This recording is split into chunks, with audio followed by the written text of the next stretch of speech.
50 మంది ఎంపీలతో ఎన్టీఆర్‌ని కలుస్తారట PM Modi. Junior ఎన్టీఆర్‌ని తెలుగుదేశం పార్టీలోకి రప్పించాలని అమిత్ షా, మోడీ ఎంతగానో ట్రై చేశారు. ఆయన ఎందుకు కూడా తలొగ్గడం లేదు. అయితే ఏకంగా ఇప్పుడు తెలుగుదేశం పార్టీకి సంబంధించినటువంటి విషయంలో జూనియర్ ఎన్టీఆర్ రాకపోతే కనీసం బీజేపీకైనా సరే సపోర్ట్‌గా ఉండాలని అయితే కోరుతున్నారు.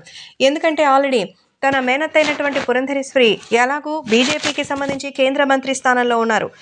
ఆమె కోసమైనా సరే తను ప్రచారం చేస్తే ఇక వేరే లెవెల్‌లో ఉంటుందని, ఒకవేళ ఆయన కనుక రాజకీయాల్లోకి వస్తానని ఎన్టీఆర్ చెప్తే ఆయనకి ఏకంగా మంత్రి పదవి ఇవ్వడానికి సైతం సిద్ధంగా ఉన్నామంటూ దాదాపు 50 మంది ఎంపీలతో కలిసి ప్రధాని నరేంద్ర మోదీ ఎన్టీఆర్ కోసం ప్రత్యేకమైన సమావేశం ఏర్పాటు చేశారట. మోదీ అయితే జూనియర్ ఎన్టీఆర్‌ని గతంలో 'ట్రిపుల్ ఆర్' సినిమాకి సంబంధించినటువంటి అభినందనలు తెలియజేయడానికి ఓసారి కలిశారు. ఆ తర్వాత ఇదిగే జూనియర్ ఎన్టీఆర్‌ని కలవడం. ఆ ఎన్టీఆర్‌కి ఉన్నటువంటి క్రేజ్, ప్రపంచవ్యాప్తంగా ఆయనకున్నటువంటి ఫ్యాన్ ఫాలోయింగ్ చూసి దేశవ్యాప్తంగా తెలుగుదేశం పార్టీకి అలాగే బీజేపీకి మంచి ప్రచారాన్ని కల్పించాలని ఎన్టీఆర్‌ని కోరబోతున్నట్టుగా తెలుస్తోంది.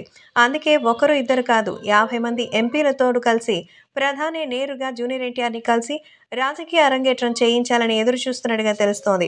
నిజంగానే జూనియర్ ఎన్టీఆర్ తెలుగుదేశం పార్టీకి పూర్వ వైభవం తీసుకురావడంలో 100% సక్సెస్ అవుతారని తెలుస్తోంది. ఒక సినిమా నటుడికే కానీ కాకుండా జూనియర్ ఎన్టీఆర్‌కి ఎన్నో రకాలుగా మంచి పేరుంది. కాబట్టి ఎన్టీఆర్ వస్తే మాత్రం ఖచ్చితంగా తెలుగుదేశం పార్టీకే కాదు మిగతా అందరికీ కూడా ఇది భారీ భవిష్యత్తుగా మారుతుంది. కాబట్టి జూనియర్ ఎన్టీఆర్‌కి సంబంధించిన ఈ విషయాలు మాత్రం ఎంతగానో సంచలనంగా మారుతోంది.